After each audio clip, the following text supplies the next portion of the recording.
Welcome to another Inside Lyme podcast. You are listening to a show dedicated to discussing actual cases.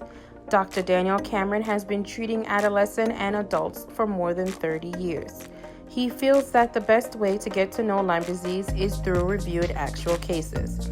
Please remember that the advice given is general and not intended as specific advice as to any particular patient. If you require specific advice, then please seek that advice from an experienced professional. Now please welcome Dr. Daniel Cameron.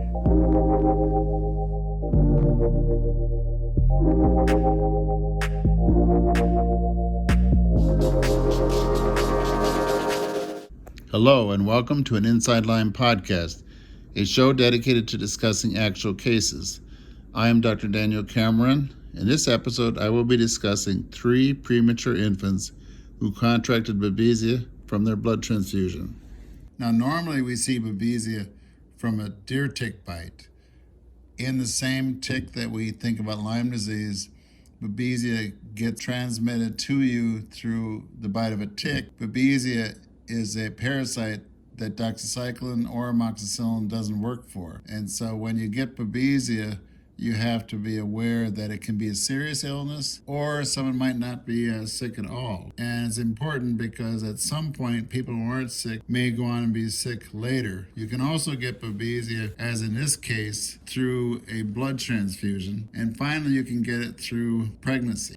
These cases were described in the Pediatric Infectious Disease Journal written by Glotronek and colleagues in 2017. Now, if you're trying to find Babesia in someone, you can sometimes see Babesia as a parasite in the red blood cells by looking under a microscope. In other cases, you might be able to find Babesia through a DNA test called PCR or an antibody test. In some cases, you can't detect Babesia by any test. In this case, we're talking about a baby worked on by a team of doctors at Yale School of Medicine. They diagnosed Babesia in this premature infant who was in a neonatal intensive care unit.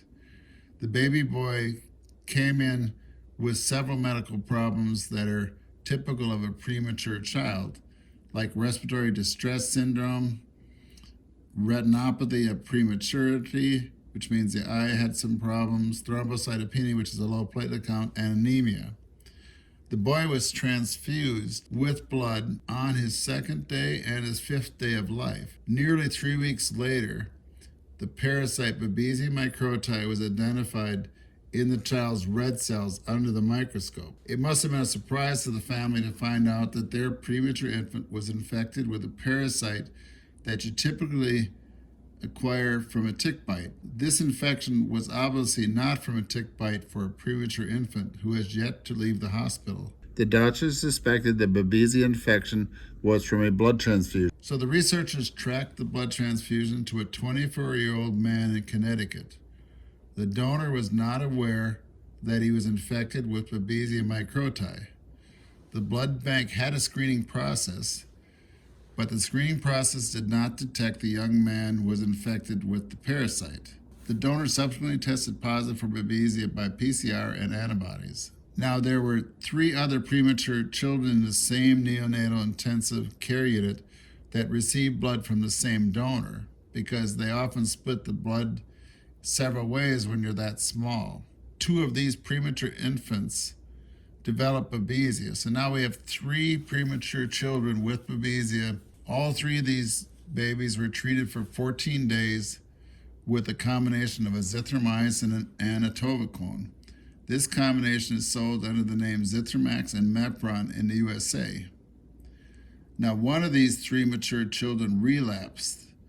The doctors looked under the microscope and were able to identify the parasite Babesia in the child's red cells. This child was successfully retreated, according to the authors, with an additional 23 days of azithromycin and atovaquone. So what can we learn from these cases? First, it can be difficult to diagnose Babesia in a premature child in a newborn nursery. The authors describe the difficulties diagnosing Lyme because many of the symptoms and many of the signs that you look for Babesia are the same that you might see in a premature child. It's not clear whether the doctors would have detected Babesia in the second and third babies if the doctors hadn't followed the blood to the blood bank and then gone from the blood bank back to the premature children. Second, it can be challenging to determine the best treatment. The authors did not elect to treat the 3 premature children with clindamycin and quinine. They were concerned with the safety of these drugs in premature children. Instead, they elected to treat with a combination of azithromycin and atovaquone, and that's the combination I use in my practice. Third, the cases remind the reader to be aware of the risk of Babesia from blood transfusion. The blood bank was not able to prevent a Babesia microti infection through their screen. Lastly, the relapse of Babesia in one of the 3 premature children raises a question regarding the best length of time to treat Babesia. In my practice, I treat based on clinical response. If they're still sick, I'll continue to treat for Babesia. But with adolescents and adults, it's easier because I can follow the signs and symptoms, whereas in a premature child, you can only rely on a blood test.